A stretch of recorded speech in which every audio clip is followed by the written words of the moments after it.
بسم الله الرحمن الرحيم. Assalamu alaikum wa rahmatullahi ta'ala wa barakatuh. Mesdames, Messieurs, bonjour.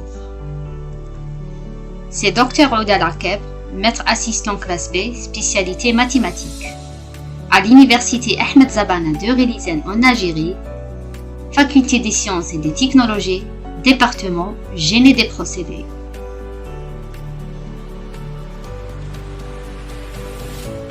J'ai enseigné le module intitulé Analyse 1. Alors, dans cette vidéo, je vais résumer le plan d'enseignement du module Analyse 1. Analyse 1 est une partie de l'analyse mathématique qui étudie le calcul différentiel. Et elle est une transition entre les connaissances en analyse accumulées au lycée et les bases qui formeront un des piliers dans la formation en analyse.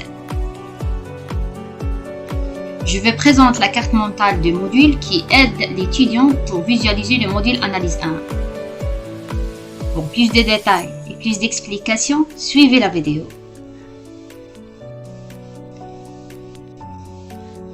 Ce module Analyse 1, est un module fondamental, enseigné en premier semestre pour les étudiants de première année ingénieur d'État.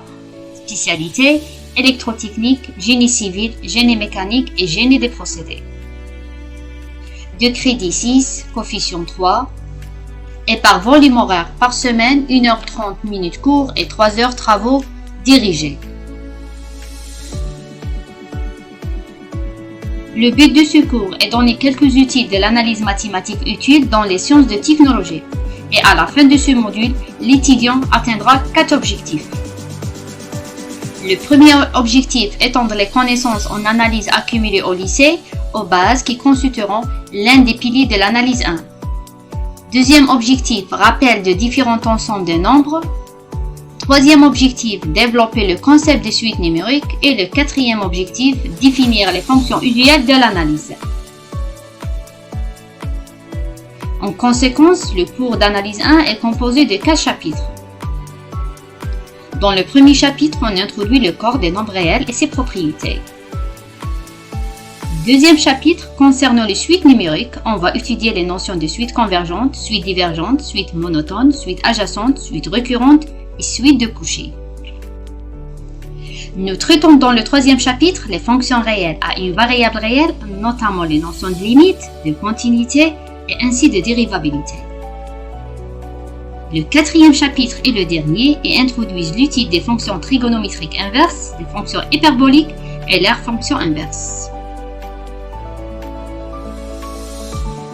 Pour pouvoir tirer le maximum de ce cours, il faut avoir une connaissance préalable des éléments mathématiques fondamentaux, comme les différents ensembles des nombres, les équations linéaires, théorie de base sur les fonctions, et l'étudiant être capable d'effectuer des raisonnements et des calculs mathématiques élémentaires.